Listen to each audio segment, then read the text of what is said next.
So you're looking for that tech job, right? Feeling maybe a bit swamped by all the applications? Uh-huh. Or maybe wondered, why aren't the calls coming back? What's the real secret here? It's a common feeling, definitely. Welcome to the deep dive. Yeah. We try to cut through all that noise and give you the stuff that really matters. Yeah, get straight to the point. Exactly. Today, we are diving deep into strategies for tackling the tech job market. We're drawing heavily from Dr. Joseph Schuessler's guide, Launching Your Tech Career, specifically looking at Module 6. It's a great resource. It really is. Our goal, help you spot the roadblocks, build up that mental toughness, resilience, and sharpen your job search game. And this ties right into what you cover in the BCIS 4385 Professional Development course. Absolutely. It's all about practical application. We're going to look at turning those challenges into, well, opportunities, really.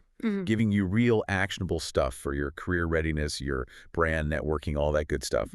And hey, as we're going through this, maybe think about what clicks with you. What feels relevant to your situation right now. Good idea. And if you find this useful, maybe share it with a classmate, a friend. And make sure you're following these deep dives for more. Definitely. Okay, let's get into it. The tech job market.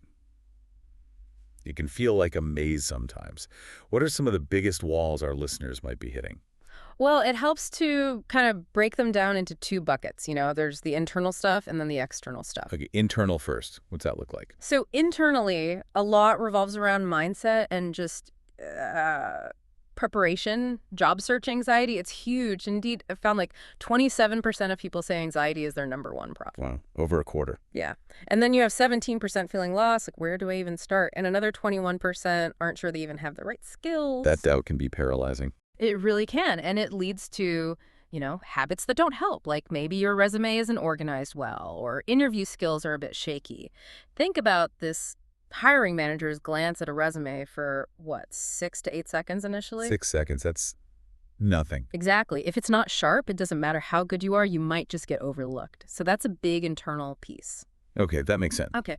So beyond what's going on inside our heads, what about the outside world, the external challenges? Right. The external ones are pretty significant, too. Competition, for one, it's intense. Your average corporate job posting gets around 250 applications. 250? Yep. And only maybe 4 to 6 people actually get called for an interview. So the odds are just tough from the start. They are. And then the hiring process itself can be, a pain.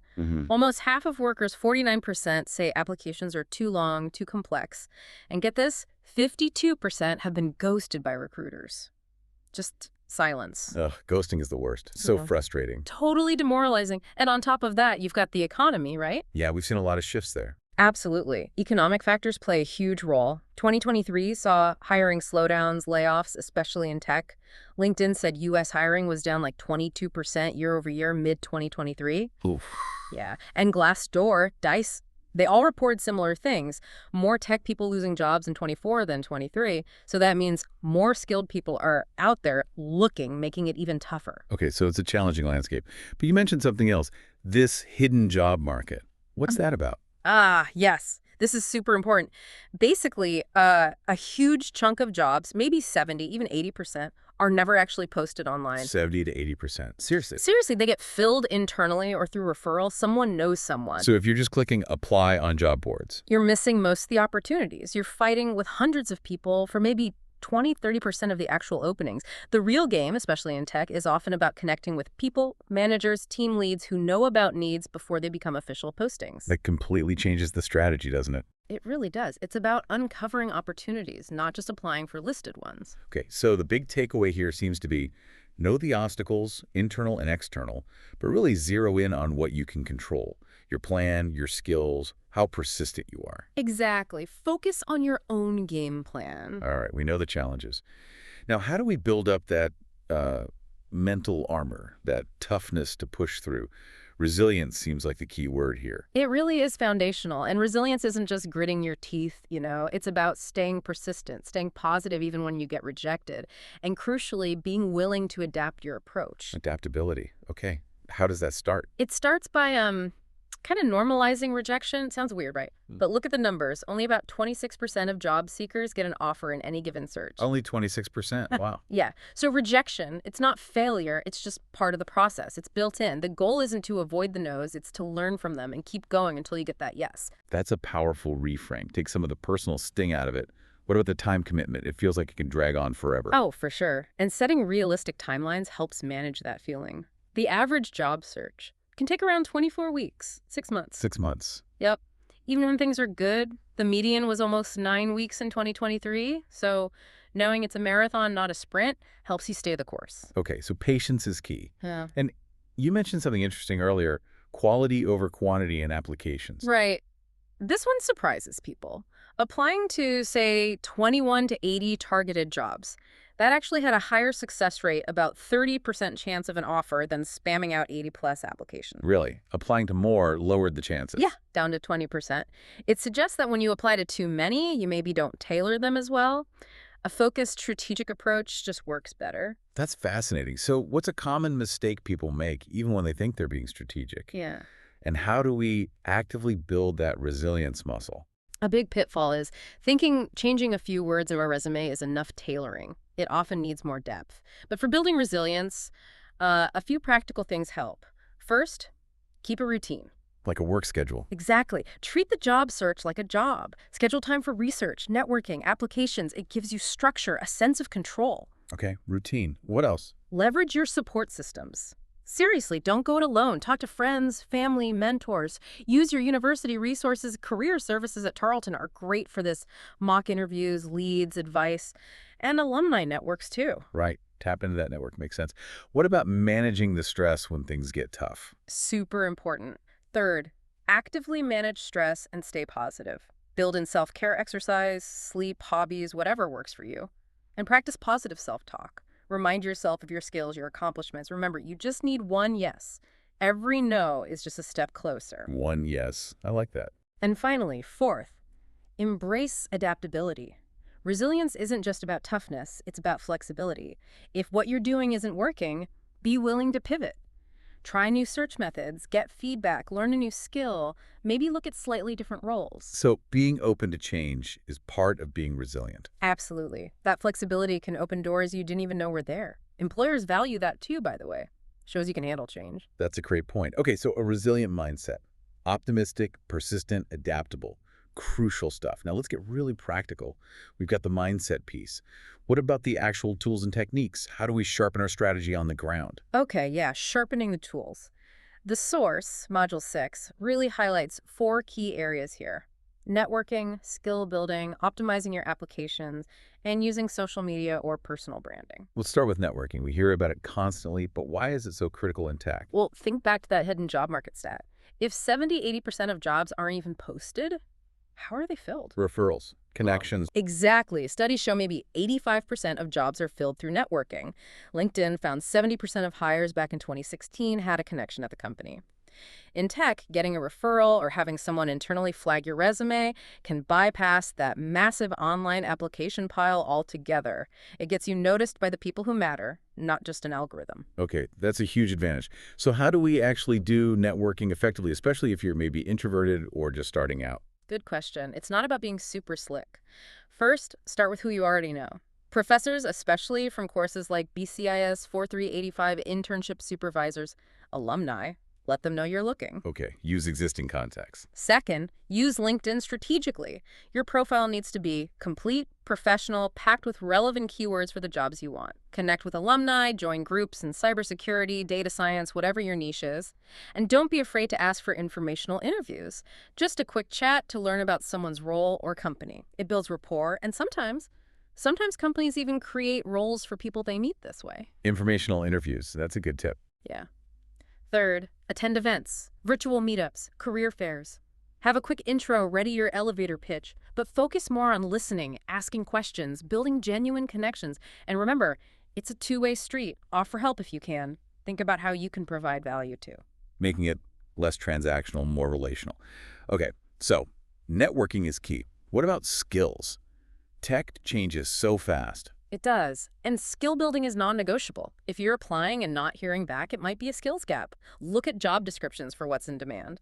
For MIS, CIS, IT grads, keeping technical skills sharp is vital. We saw that stat about generative AI mentions jumping 381%. Yeah, crazy number. It means everyone, not just AI specialists, needs some understanding. Maybe it's prompt engineering for data folks, or ethical AI use, or managing AI projects. You can build these skills through online courses, Coursera, Udemy, LinkedIn Learning, getting certifications, or working on side projects. Side projects are great for showing initiative. Totally. And don't forget soft skills.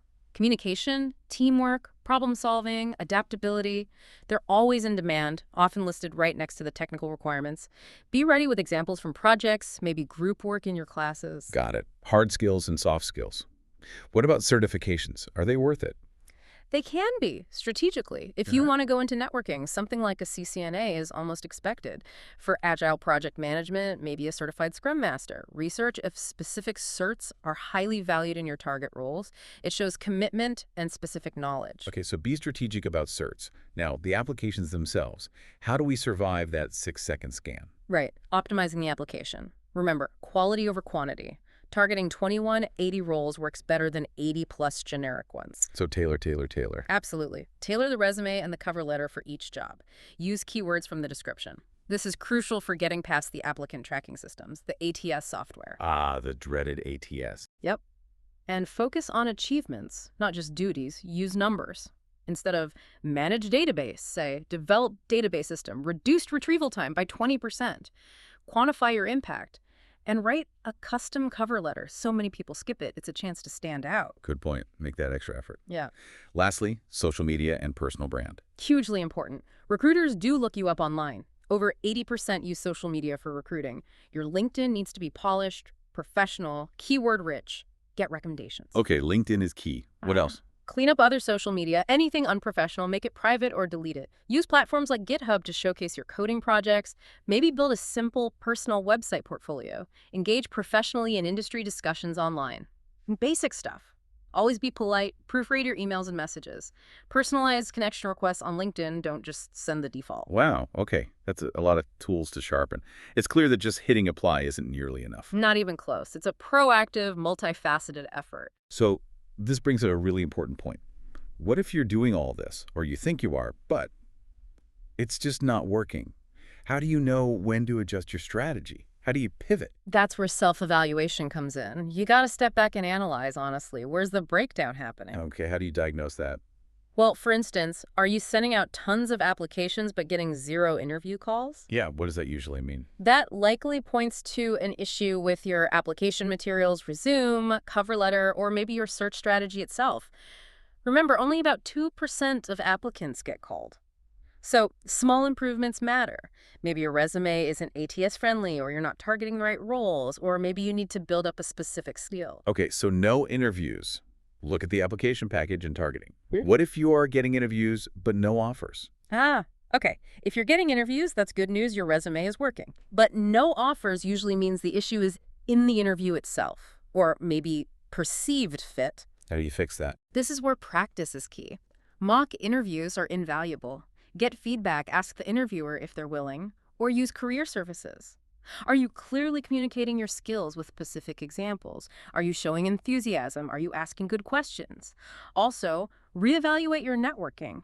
Are interviews from cold applications failing, but ones from referrals going better?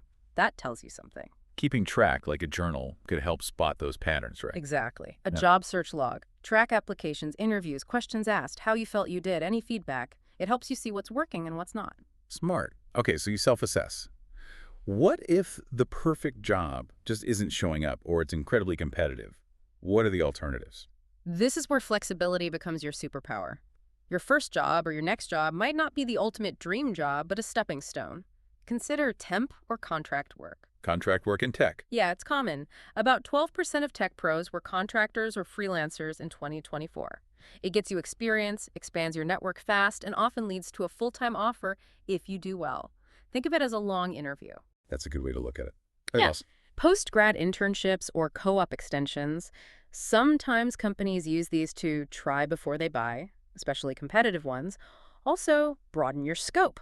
How so? Look at alternative roles or industries. If you wanted business analyst at a top firm, maybe look at IT analyst roles elsewhere. Or IT roles in healthcare, finance, government sectors that desperately need tech talent, but might be less hyper-competitive than pure tech companies. Maybe pivot towards booming areas like cybersecurity or data analytics if you have some foundational skills. So think laterally. Right. You could also consider more education or training, but be strategic. Is that master's degree or that specific boot camp really going to open the right doors, and is it in demand? Weigh the cost and time. Good caution there. Anything else? Sure, maybe entrepreneurial stuff.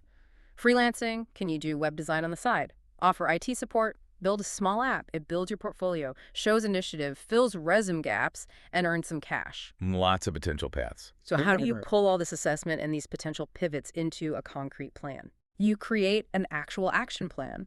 Write it down. Make it specific and measurable, like revise resume with keywords from 3 target job descriptions by Friday, or reach out to 5 alumni on LinkedIn this month for informational chats. Setting real goals. Exactly. Attend 2 virtual networking events this quarter. Apply to 3 targeted jobs per week, including one in the healthcare IT sector. Complete the Coursera Python for Everybody course in 6 weeks. It's your project plan. And it's not set in stone, right? Not at all. It's a living document. Review it weekly or bi-weekly. Adjust it based on what you learn, what's working, what's not. The key is momentum and adaptation. That makes so much sense. Being flexible, keeping that plan updated, because the right opportunity might look different than you first imagined. Every step counts. Every single one. It's all experience. Well, thank you so much for walking us through all that. This has been a really insightful deep dive into navigating the job search maze. My pleasure. Hopefully it helps folks feel a bit more empowered. I really hope so, too.